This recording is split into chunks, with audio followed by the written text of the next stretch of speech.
আসসালামু আলাইকুম রহমতুল্লাহ। কাতার এডুকেশন সিটির পাশে একটি দৃষ্টিনন্দন পানির ফোয়ারা।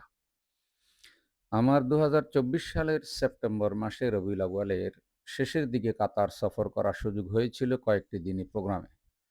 মনোহরগঞ্জের কৃতি সন্তান বিশিষ্ট ব্যবসায়ী আমার প্রিয় ভাই জনাব জসিমউদ্দিন ভাইয়ের সৌজন্যে মূলত আমার সফরটা হয়েছিল। আল্লাহ তাকে নেক হায়াত দারাজ করুন। তার উসিলায় আমাদের মরহুম মাওলানা লুৎফর রহমান সাহেবও কাতার সফর করেছিলেন। কাতারে সার্বক্ষণিক আমাকে সময় দিয়েছেন আমার প্রিয় ভাই মুস্তাফিজুর রহমান, যিনি কাতারেই বহু বছর থেকে থাকেন। দেখছেন এই সৌন্দর্য, আলহামদুলিল্লাহ, আলহামদুলিল্লাহ। মনে হচ্ছে যেন সিঁড়ির মধ্যে মাছ লাফাচ্ছে, অথচ পানি দূর থেকে মাছের মতো মনে হয়। রাত্রিবেলায় অনেক সুন্দর, বিভিন্ন রকমের লাইট এখানে লাগানো রয়েছে।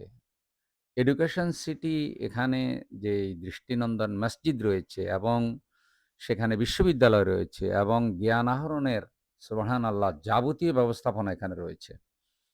মুসলিম বিশ্বের জন্য কাতার এক বিরাট নেয়ামত, যেখানে বাংলাদেশে শুধু নয় বরং বিশ্বের ইসলামী মুভমেন্টের নেতারা গেলে সম্মান পায় এবং কাতার আন্তরিকভাবে চেষ্টা করে। আপনারা দেখতে পাচ্ছেন একটি হল রুম এটি। একটি আ অত্যাধুনিক হল রুম, যেখানে কথা বলবেন আপনি, কোনো প্রোগ্রাম করবেন, কোনো মাইক নাই, কোনো তার নাই, মাইক্রোফোন নাই। কিন্তু আমি কথা বললে আপনি আমার পাশে যেভাবে বসে শুনছেন, ঠিক সেভাবেই কথাটা আপনি সব জায়গা থেকে শুনবেন। এক মাথা থেকে আরেক মাথা পর্যন্ত ঠিক সেভাবেই শোনা যায়। আমি এখানে দাঁড়িয়ে কথা বলেছি। আমার মোস্তাফিজুর রহমান ভাই আমাকে বিষয়গুলো জানালেন। উনি এক মাথা থেকে কথা বললেন, আমি আরেক মাথা থেকে একেবারেই ক্লিয়ার শুনতে পেলাম।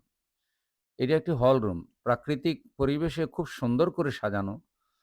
আসলেই আল্লাহ তাআলা যাদেরকে সম্পদ দেন এবং যাদেরকে মেধা দেন, তারা মানুষের কল্যাণে এই সৃষ্টিকে ব্যবহার করে। আল্লাহ আমাদের ক্ষমা করুন, আমিন।